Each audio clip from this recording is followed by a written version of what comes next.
Can everybody hear me okay? Just to check. So, thank you very much to the Retrofit Reimagine team for having me and the invitation to be part of this. This kind of talk is really going to look at what's underneath the surface of the political landscape that is necessary. We need to retrofit, and what's holding things back, but also from the kind of the psychological side as well. So we're going to look at what is the landscape of things today, and where are the possibilities? Because I'm going to preface everything I say with that we have the technology we need to do everything that's being proposed. Everything you've seen throughout the festival can and should be done at scale and is entirely possible. We can do net zero carbon buildings right now. We can build with carbon. And this is something that is entirely possible, but it's not actually a technological challenge anymore. It's entirely political and social, but also what I'm going to touch upon quite a lot is also a cultural element. So rebellions against Uncare is also going to look at the resistance to this. So there's stories from my home city of people resisting this kind of idea of regeneration, as in wiping things out and starting terra nullius carte blanche. Is then look at unlearning. So I'm going to talk a bit about the education that's received by architecture students and our kind of educational mindset and the limitations of that worldview. And then world building, so the possibilities of what we actually can do right now as well. So I'm just going to open with this quote from Naomi Klein. So this is one that's stuck in my head for about 5 years now. It sums up the situation of where we are and also what's at stake, because it's not just about money, this is not just about carbon, this is not just about energy bills. So this quote from Naomi Klein lays it out really, really clearly. So it just so happens that we are all alive at the last possible moment when changing course can mean saving lives. So it's about the number of lives that we can save by doing what we're doing and by doing it in a way which puts people and life at its heart and soul, not the neoliberal profit motives we've seen for the past 30 years as well. So to introduce myself, this is my I'm very professional slide. It's kind of like a CV, but very image-based. So my kind of background is I practice with a company called Archetype as well. So as well as for the Anthropocene Architecture School, where I do teaching, I hold spaces to take the climate crisis seriously, to connect community groups, political speakers, and to bring in as much as possible, but also the cultural element is becoming a big part of my work. So my work was originally in teaching climate literacy, so I'd be teaching students, practitioners, professionals, occasionally consulting on building regulations, saying what we can do and what we need to be integrating, but it's moved me out into the social as well. But as alongside that, I used to coordinate the climate literacy group of the Architects Climate Action Network. I helped found ACAN Scotland. I'm also one of the co-producers of Scotland's Architecture Fringe, so this is a cultural infrastructure to bring in more to the built environment discussion. But also I'm an active member of Living Rent, so Scotland's tenants union. So lots of my work is not just in the built environment side, it's supporting people and taking action and mobilising and organising as tenants, because retrofit is not just a homeowner problem, because if we just focus on homeowners, we're cutting out everyone renting. So it's about power. Retrofit's not just about technology, it's not about money, it's a power problem. So that was a professional slide, but this is my how I got to there slide. So this is the first ever drawing published by the RIBA Journal of Civil Disobedience in its history.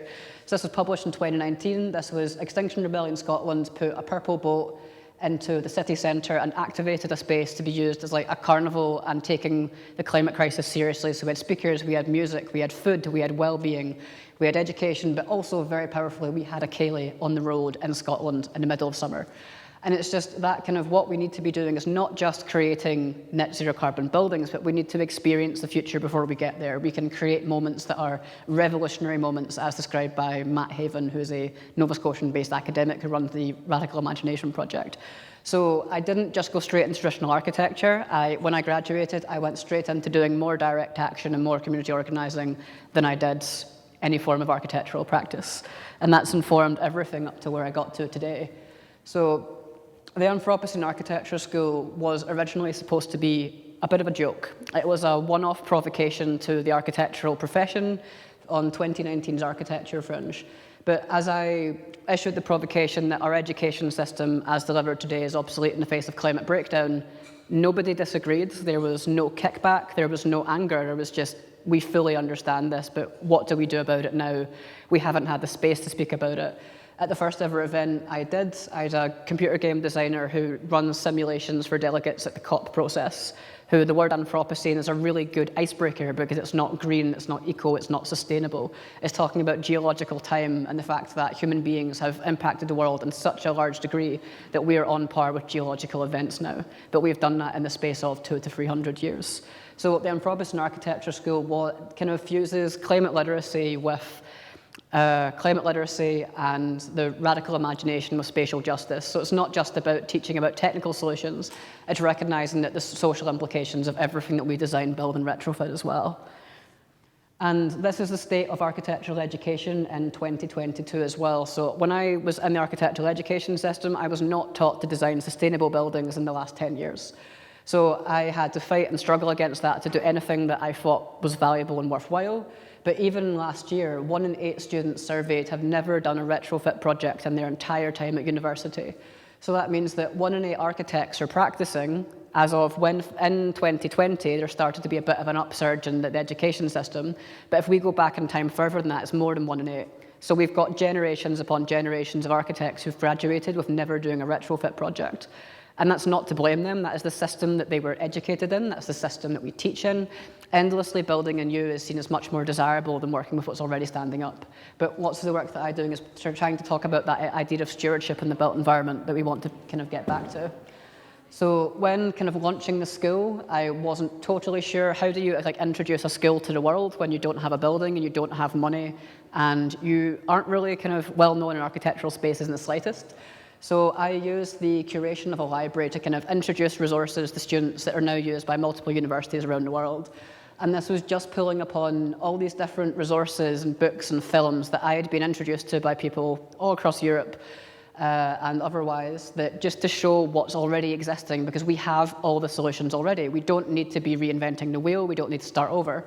And this generated conversations across the UK, and I had people reaching out to me from Canada, Australia, further afield. Nobody had just taken all this and put it somewhere readily accessible that you could access on your phone immediately. And this was just the kind of starting of pulling together those resources that I use in teaching and to kind of support a system that's failing people openly. But the Anthropocene Architecture School now started in the top left as the oldest Victorian music hall in the world, still standing today, the Britannia Panopticon. So if I was going to theatrically launch a school of architecture, it had to be supporting the restoration of a building. And then I've done Scotland's first ever People's Assembly on climate and housing justice, so that's your top right-hand side, where we had trade unions, tenants unions, architects, we had the public, we had people from the cultural sector. We had never had a People's Assembly talking about housing and climate at the same time. And it wasn't very hard to do. It's like, it can be explained to someone in about 10 minutes. But then I also have taught on the Wynford estate. So some students from Sheffield wanted to learn about spatial justice. So I reached out to the Wynford Residents' Union and asked, would you be comfortable in me bringing students and teaching them using your story and your example as a case study? So myself and Carmen Lean, who you'll hear from at Retrofit Reimagined in Glasgow, so we should definitely come for that, gave a talk as we walked through the estate to use these buildings as an example of how the kind of systemic neglect of our social housing stock has impacted to people living in worse and worse areas, but also when talking about climate literacy, how these buildings are a possibility for a just transition. So we have the solutions to retrofit buildings like this, but it's also the scale of it is beyond dreamlike, which is really exciting as well. In the middle, in the I Promise I'm Mildly Professional, was me taking part in a panel at EU Sustainable Energy Week in Brussels this year, where we're talking about where energy efficiency and retrofit fits into the kind of the wider just transition agenda for the European Union. And then the bottom right-hand side was just 2 weeks ago when I did an event with Creative Carbon Scotland linking the cultural sector with the retrofit environment in Scotland. So all the work that I do is about creating these spaces for people to overlap and to create opportunities for future possibilities. And all of these are working as an infrastructure. So the Anthropocene Architecture School does not have a building, there's no money, there's no wealth, there are no student fees, but at the same time, it's an infrastructure for making things happen around that. But also, this is always tied in as well to some of the work I do with Living Rent, was helping to develop their Just Transition for Tenants campaign. So there's a proposal in Scotland to link rent controls to energy efficiency, which would mean that if we do this, it would be a political lever that has never been pulled in history before. Because if we can cap rents to being in line with the energy efficiency of a building, landlords cannot legally rent out a building if it's above a certain energy level. So in the UK, that's been kind of shot in the face a little bit by Rishi Sunak scrapping lots of the things coming in. But it's just, there's this huge possibility to reimagine through how we are tackling the problem. It's not a technical one, but going through tenants' unions and building people power on the streets, door to door, block by block, neighbourhood by neighbourhood, we can demand the things we know are possible and that we need to see as well. And this other parts of my work is around unlearning. So we've got this educational system that is entirely determined around one worldview. So we've got this very colonial, very supremacist sense of looking at the world and the built environment. And we really need to take some time to sit with the discomfort in that, to peel that away and to see what comes next. So Unlearning Powerlessness was 2 days at Architecture as Climate, where we brought together the Half Studio from Toronto, the Architects Climate Action Network. We had Just Stop Oil joined a panel, 2 people who couldn't legally be in the room. So we had the first ever panel in CSM where we had someone call in on Zoom because they were not legally allowed to be in the room because their bail conditions had the word art gallery in it. And Morgan Troland, who's a good friend, called in from his current place in prison for taking action with Just Stop Oil. So the work that I do is bridging all of these spaces because I've been in most of these spaces as well. And it's bringing all that into a place that other people can engage with them and we can push them further.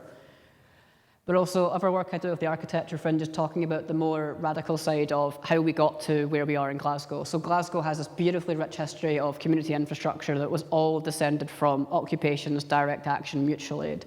So for the Architecture Fringe, I steward radical spaces and autonomous actions, where we hosted a community meal during this year's Fringe, just to have people actively taking part in these spaces share what they're doing, why they do it, how they do it. But also, instead of talking at people, like we do in the built environment, we've been told if you want to teach, you just talk at people. We had conversations and we stood back and let that play out. And this was one of the highlights of my year. It was just this really beautifully captured event that everything just fell into place quite serendipitously. But that's just other parts of the work that I'm doing as well. But to get to the kind of headline, the culture of Uncare is something that I started to get, I just kept on running into over and over and over again. So looking at decisions made about our built environment, they are not made from a place of caring about life. They're from a place of caring about profit before people. And it's always coming back to that. We can talk about technical solutions all we want, but if there's not the profit, that's what our system is going to go with. So Sally Weintraub is a climate psychologist who uses the phrase climate of Uncare in her book. It's all about looking at the kind of the neoliberal side of where that came from.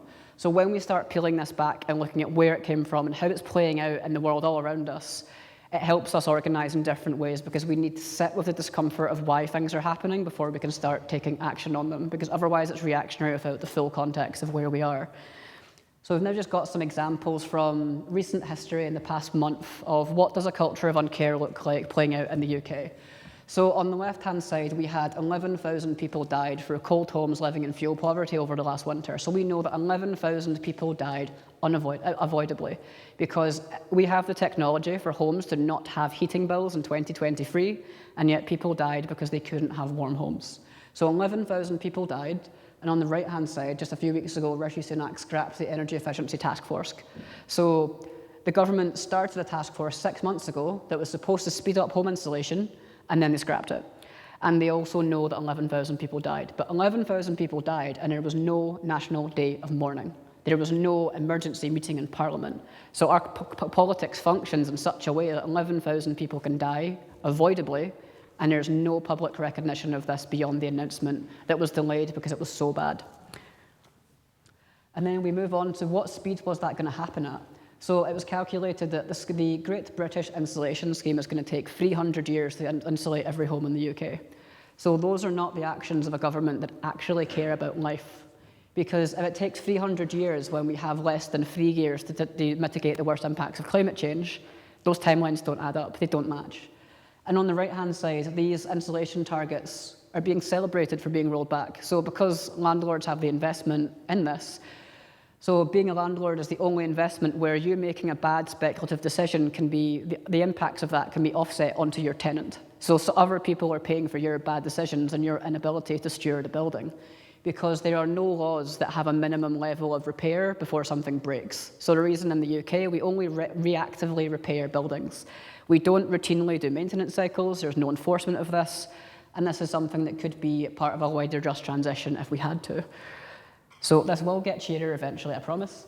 But on the left-hand side, we've got some really good news. So for the first time ever, the Marks and Spencers in London was, as part of the embodied carbon being recognised, the demolition was halted. It was stopped. So we finally decided that because of the impact of this, we are not going to demolish this building. First time it's ever happened. Even kind of like Minister Gove got involved, whatever job he's now doing. But at the same time as we care about the heritage buildings and the built environment and in architecture, there's a huge disconnect. So whilst people care about this building on the right, the left-hand side, on the right-hand side, Glasgow's Wynford estate is 4 towers of 600 social homes in a city where we've got tens of thousands of people on the housing register. And the proposal to demolish this has no guarantee of replacement homes actually being built. They're going to build less than half of what's already there. But at the same time, there's very, very, very little solidarity from the built environment sector, from the climate movement nationally. Locally, there's a huge amount, but at the same time, we don't get headlines in journals every week on what's happening in the Wynford, even though it is essentially social cleansing happening before our eyes in the name of regeneration. But in some very good news, because it turns out there was no ecological impact survey carried out on this demolition proposal, so it's now been halted. So this community mobilised, resisted, said no, and have stopped the demolition of these buildings being able to happen, which is a very, very good news story. But 3 days after it was deemed illegal to knock these buildings down, there was a almost very likely made-up new tenants union made with the developer. So it's astroturfing, greenwashing. It's really using the language of community organising to excuse and to whitewash what is actually happening. So they've made up that there's now getting this as an outstanding example of tenants being involved, whilst it's refusing to let the people in the Wynford Tenants Union be involved. So we are watching social cleansing happening in the name of regeneration, and if it's not involving the people that live there, this is what happens. So one of the key tenets of Retrofit Reimagine is designed and governed by the people that live there. So what would the Wynford regeneration actually look like if it wasn't being pushed by Wheatley Group? Wheatley Group being the largest social landlord in Glasgow, who have demolished 17,000 homes in the last 10 years. They've built 4,000. So their net contribution to my home city is taking away 13,000 homes during the housing crisis. And that is happening all across the UK. And it's uncomfortable, but it's where we are today. And as well, the scale of what's possible is huge, but our government also know this and choose to ignore it. So it's been calculated that the NHS currently spends £1.4 billion a year because of poor housing. So we know that the way that our housing is, and the way that it's managed, and the way that it's not stewarded, currently does £1.4 billion of damage to our national health system every year. And if you were to retrofit all those homes, it would pay itself back in 1 year. So we know what's possible, we know what needs to be done, but that's not on the table for government policy. We know that it would support the National Health Service incredibly to do this, because 40% of all of the money we spend on healthcare is because of our built environment, how it works. So we've got a public health service being purposely run into the ground, and we are not doing the biggest opportunity for a just transition to also build public health infrastructure. So that's sadly where we are. But it gets to almost entertaining, and this is the last bad news one. So it's just been announced the UK government is going to relaunch their It All Adds Up campaign with Amazon. So Amazon's going to help you lower your bills as long as you can afford Alexa and you can be given advice, and as long as you can pay for the advice.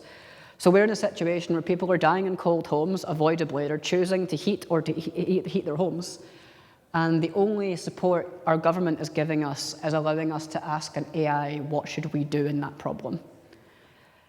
So that's where we are. It's almost comical, but this is the state of our government's policy on housing. And that is how bad it is. And that's not a headline. There's no public outcry. You've not got kind of Good Morning Britain losing their shit about this. They'll lose their shit about a protest. They won't lose their shit about the government referring to Amazon for advice for your home that it's too cold for you to live in. But also to kind of keep on going on that picture of what does our housing actually look like. So we're going to put that into some context. So 8% of every single home in England was affected by the worries from post-Grenfell. So post-Grenfell, we found out 8% of the country had fire risks of some regard that hadn't been properly looked at. And what does that look like kind of graphically? So every single one of these rectangles on the screen is 20,000 flats affected by the Grenfell Tower disaster and what we have seen happening as a result of that. So that means 4.2 million people were affected, and there's not mass public outcry. And if we keep on going, and what's actually been done about that in the past half a decade? So in the past half a decade, our government has encouraged the fixing of 32,000 out of 2.3 million flats. So they've had years on end and almost nothing has happened. And we know what's possible, we know how to fix the problem. It's not a technical problem. For every single building that ever goes in for planning, we know the specification. So any suggestion that we don't know how bad the problem is an outright lie that's being repeated in newspapers. And also, there are still 342,000 flats that are still dangerous to the extent of Grenfell Tower. So Grenfell Tower is not an outlier, it's just what happens when that falls through to the inevitable outcome of not caring for buildings. And this is what Conservative Party policy and neoliberalism looks like on our housing system. There are still 342,000 flats that are a massive fire risk. And there's no emergency action in Parliament, there's no emergency meetings. I'd say that's an emergency. Your politicians don't. The people we elect don't think that's worth taking time for. But there's this incredible book that is incredibly hard to read, but it's everyone working in the built environment should read Show Me the Bodies, How We Let Grenfell Happen by Peter Apps.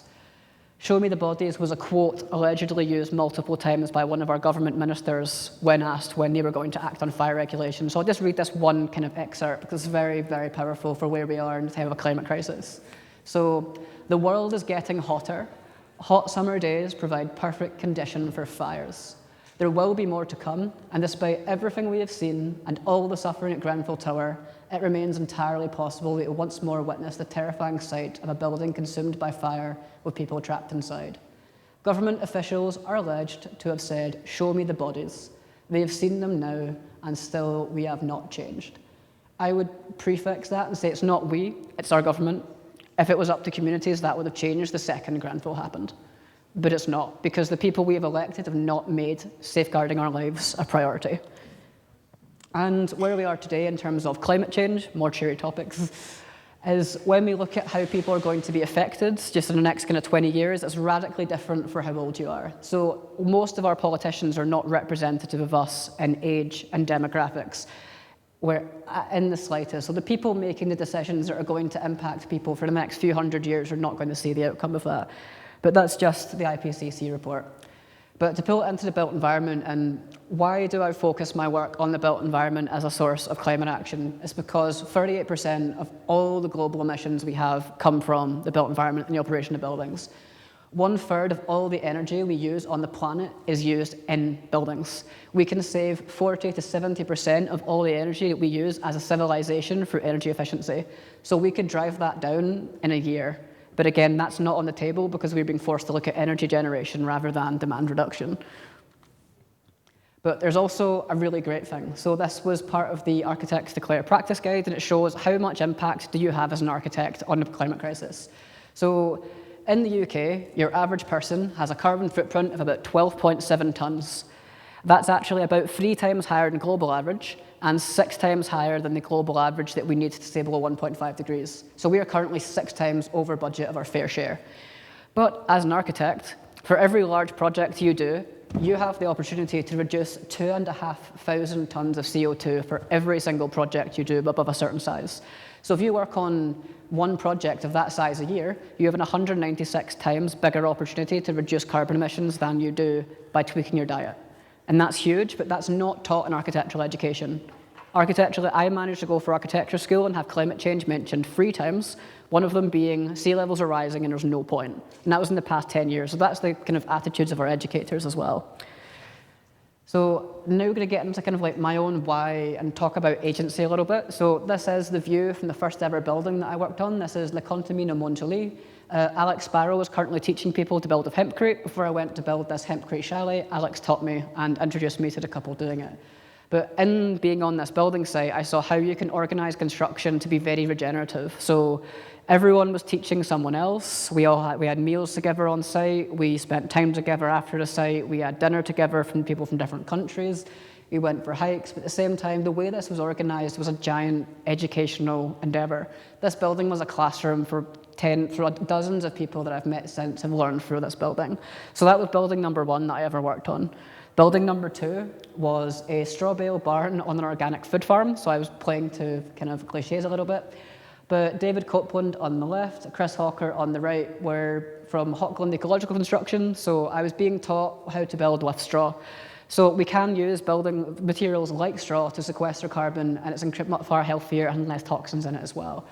But this was just, I got the opportunity to learn from them, and that was not being taught to me in my education. This was after my third year of architecture school, where I hadn't even been taught how buildings properly stood up, let alone how to make them not make the climate crisis worse. And then the third one, can't count today. This is Basil Spence's Canongate housing in Edinburgh. So this was a combination of energy efficiency meeting conservation with John Gilbert Architects, where I had to look at the wider scale of where the building fit in. But this was where kind of the retrofit agenda on conservation started to clash with the climate crisis for me, because brutalist buildings have this massive expenditure of energy because they, like our housing, were designed and built at a time when we assumed in the UK, because of our colonial exploits and oil production that was cheap, we could heat inefficient buildings and they were still comfortable. So this is a bit of the scene setting. But the reason I'm talking through this is because a conversation I had with Morgan Troland, who is currently in prison, is because he's a structural engineer. And the reason he went from structural engineering to direct action was because he sat and calculated how much of an impact have I had on the climate crisis through my work, and can I consciously sit with that and work with that? So in kind of honor of Morgan as well, I decided to take all the buildings I've ever worked on across the last 5 years and just map them to CAT's campus. So if you were to take every single building I've ever worked on and to make it a cylindrical building like this room, you would be looking at 0.23 square kilometers. You would have to run almost 300 meters in any direction to be outside of what I have worked on. So what I effectively do is damage control. So I do sustainability coordination and life cycle analysis. So I am one of the people trying to make the impacts of buildings not so bad in a system where that's not normal, where that's duplicated struggle, where we've got to hold the tension of knowing we don't have the carbon budget for new buildings, but they're still going to be built, and how do we reconcile that tension? So some teaching I did took that idea of agency and applied it for the Manchester School of Architecture. So this was part of Some Kind of Nature. So for Some Kind of Nature, they had a cross-atelier studio where you had landscape architecture students, Masters of Architecture students, and Bachelor of Architecture students, all working around a different theme about integrating non-human life into the built environment. So for this, I was invited to talk about activism and provocation. So I said, I'm only going to do this on the condition I can talk about personal agency, because I think your students need to be more involved beyond the studio as well. So for this, I walked students through when have cities in the built environment been changed not by political decisions, but by public action. So the reason that Amsterdam is a bike-friendly city is not because a politician got elected and decided he wanted to be bike-friendly. It was because there was mass protests and die-ins. So theatrically, people flooded roads for what translated almost as the Stop Murdering Our Children campaign, because there was so many fatalities from cars. So we have had incredibly popular policy adopted because people have resisted and refused to let things continue in that certain way. So for these students, we had 7 different students, very radically different backgrounds and approaches, and they mapped out where they thought they had agency. So for this, we kind of went through kind of tangible circles of influence. So we had a few discussions about how much power do you think you have in your personal life? What can you change? We then moved into, what about your immediate family and your community? Like how much sway do you think you can have in pushing for climate action in your kind of immediate family, socially? And they all felt quite restricted. They all felt, I can't actually do that. I've not been given permission. I've not been taught enough. I'm not an expert. I can't do this. So we worked through this for a few weeks back and forth. And then the students came to me very, very frustrated and said, we all do all this talking in university, we do all these studios, we've never once been told to go outside and engage with people, and it's so frustrating, and this is just another one of those. So in sort of honour of them, and because I'd been given the responsibility of being a tutor for 2 weeks, I said, if you want to go outside, all of your research has to come from people. No longer Google searching. I want you to go outside, speak to people, do research that way. So they literally went outside, did interviews with people on the street, engaged with people, put stuff online, did surveys, and pulled together this incredible document just looking at what should be shaping their home city, what isn't, what should be coming in. And they had all these different conversations with people they went and did. They even came back with graphs, plotting out what worked, what didn't work, pulling out quotes, and really just delving into why can they not change their home city, what's lying under the surface that's stopping that. And then we had this really beautiful piece here. So this is demonstrating that in 2 weeks with minimal budget, minimal resources, 7 students felt they had radically more power and agency than they did 2 weeks before, just by giving them the space to do that. So we had all these different reasons and discussions. It's transformed what they want to do in architecture. And that's not because I did it. It's literally because I gave them the space to engage and to use their imagination. And I also brought in kind of things about the radical imagination, asking, what does 2013 look like to you when we've actually met all these things? And the answers were very, very profound. It wasn't, we have green walls everywhere, we have green roofs. It was actually, we're living more collectively like I did back home. We've moved back in with my kind of aunts and uncles, and the family lives together. Co-housing is now a thing. Others came back and just said, we have slowed down. I'm only working for 3 days. We are not building endlessly. So utopia does not have to be steampunk. Utopia can actually be slowed down to live in time with the seasons. But there's also, this is a great one for showing what's possible. So the further up to this side is the more energy inefficient and the higher the space heating demand of the UK's housing stock is. So it's actually pretty shit. It's pretty terrible. So the lower this number, the better it is. So it's been possible since the 1990s to build new housing that has this kind of, we'll call them units, so a unit of 15. So 15 is what's been possible since the 1990s. In 2023, the typical new build is between 80 and 90. So it's 5 to 6 times worse than what's possible, and there's no political outcry, there's no political will to upgrade those building regulations, which is one of the easiest ones we have to tackle the climate crisis. But every single building that's up here is 28 million homes that need to be retrofitted. So we have so many things that need to be done, and yet we are not taking that opportunity or starting to act on it in the UK. And then 50,000 buildings every single year are what we demolish in the UK. So every single 10 minutes, on average, we lose a building in the UK that could be retrofitted and could be used for another purpose. So that's this real appetite for demolition that's pushed by policy, that's encouraged by developers. And it gets worse because only 1% of building components that go into buildings in Northwest Europe are recycled. So 99% of what we put into buildings is going to go to landfill under today's system, under today's politics. So that's there's no system in this that's broken. The system is designed to work like that. And then this is the slide I would really like people to take home and away. So around 2026, the EU 27 and UK construction sector is going to exceed its 1.5 degrees carbon budget. So every single building that we build after 2026, every single bit of retrofit work we do it's colonization again. It's looting and stealing from countries that need that carbon budget.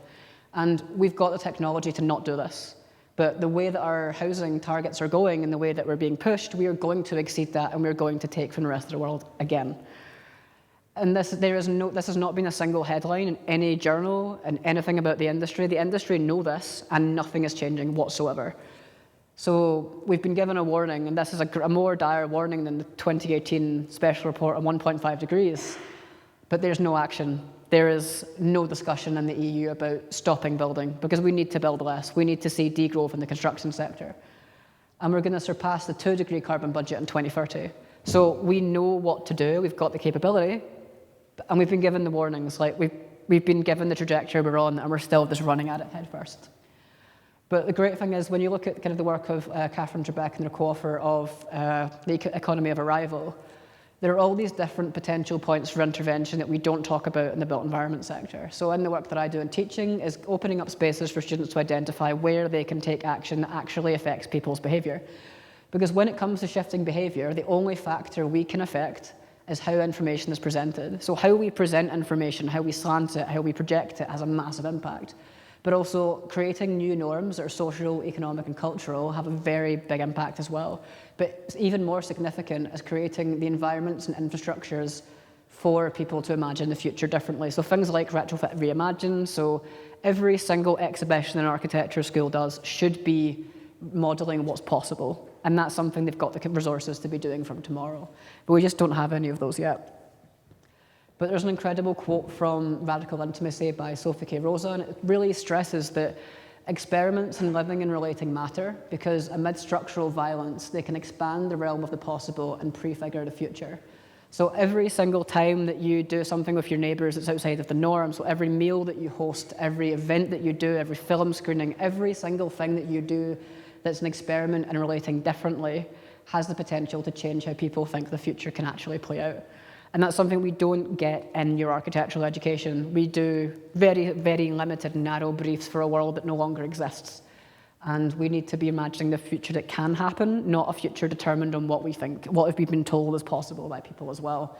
Because there's this incredible story from back home. So this was a building called, it's the Woodside multi-story flats. And people came to see it at COP26 before people from Belgium, before people came to see it from London, and they could have jumped on the train years ago.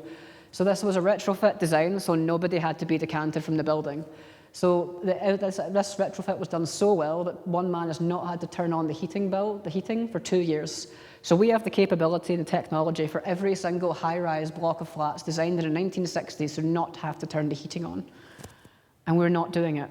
It's replicable, and because of the way that our construction industry is configured, they should, but cannot yet just make that open source to be picked up and adopted by people. And when we look at the training centres in the UK, they're looking at how to build new sustainable buildings. They're not looking at how to develop things like this for flats that want to be knocked down by developers. And then there's one of my favourite buildings in the world. This is one of the very first certified and living reuse project. So the Living Building Challenge is pretty much the most stringent and hardest to hit technical standard for buildings in the world so far.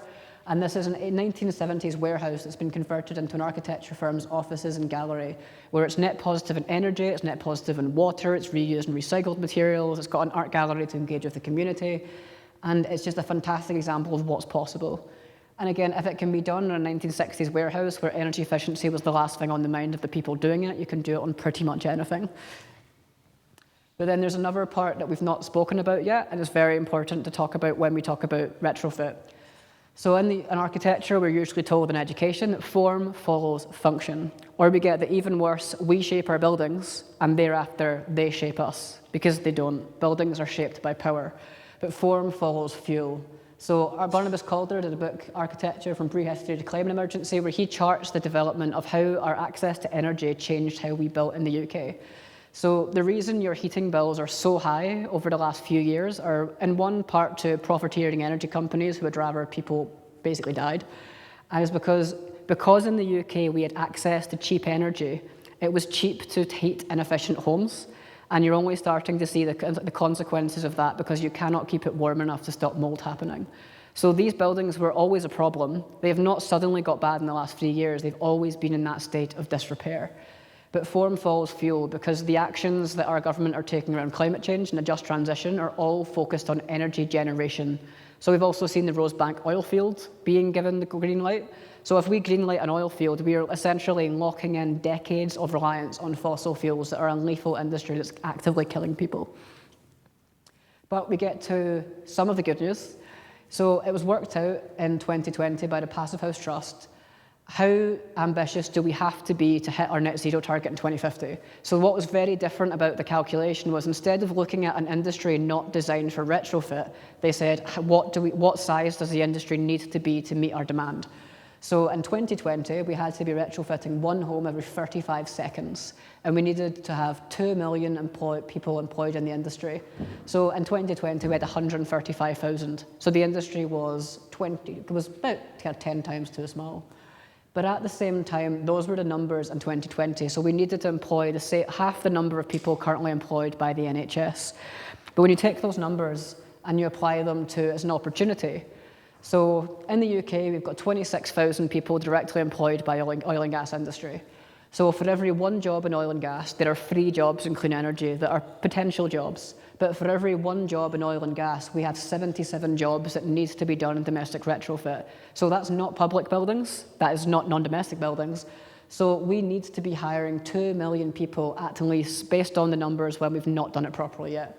So every time we're told we cannot phase out oil and gas because we need the jobs, that is categorically untrue.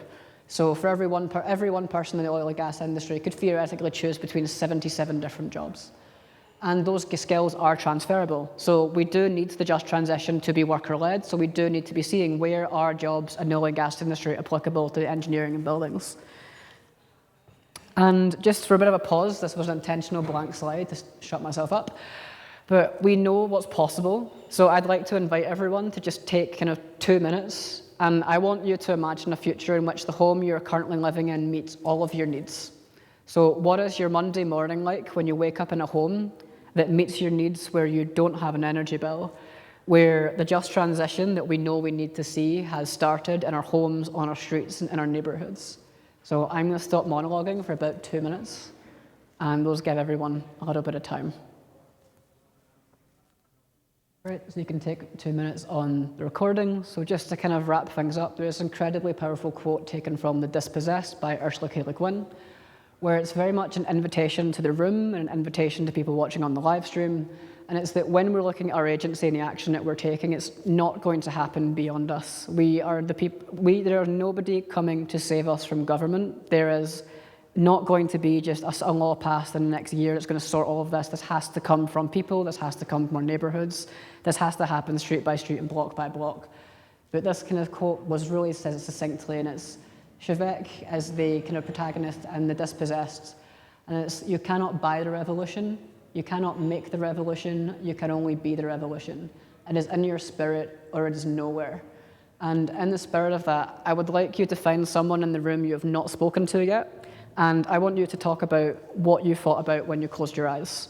So instead of me finishing on a quote, I would like to finish on inviting you to speak to someone else in the room you don't know yet. But thank you very much.